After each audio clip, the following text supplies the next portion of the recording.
તો મહેસાણા જિલ્લાના કડી તાલુકાના રણછોડપુરા ગામની સીમમાં આવેલી પ્રથમ એનિમલ કેર નામની કંપનીમાં ભીષણ આગ લાગવાની ઘટના સામે આવી।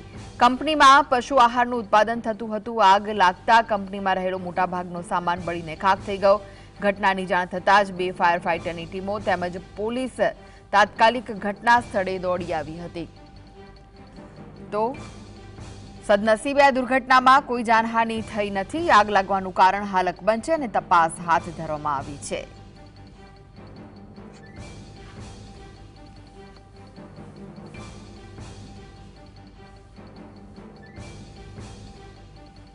તો કડીના પ્રથમ એનિમલ કેર નામની કંપનીમાં આગની ઘટના સામે આવી છે।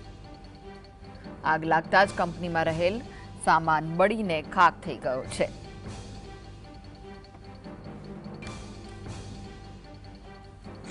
આગ લાગવાનું કારણ હાલ અકબંધ છે અને હવે તપાસ હાથ ધરવામાં આવી છે।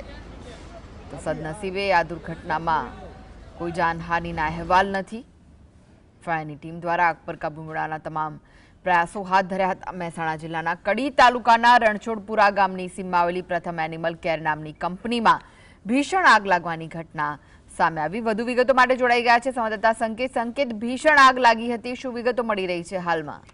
જી કૃષ્ણ, અત્યારે હાલ જો વાત કરવામાં આવે તો કડી ખાતે આ જે ફેક્ટરી આવેલી છે તે ફેક્ટરીમાં અચાનક શોર્ટ સર્કિટ થવાના કારણોસર અત્યારે હાલ આગ લાગી હોવાનું પ્રાથમિક તપાસમાં જાણવા મળી રહ્યું છે। સ્થાનિક જે ફાયર ફાઇટરની જે ટીમ હતી તે ઘટના સ્થળે પહોંચીને આગ ઓલવવાનો પ્રયાસ કર્યો હતો। 3 કલાક બાદ આગ અત્યારે હાલ કાબુમાં આવી છે અને લાખો રૂપિયાનું નુકસાન થવાનું અત્યારે હાલ એજાણ વર્તાઈ રહ્યા છે। જી કૃષ્ણ। જી, આભાર માહિતી આપવા માટે।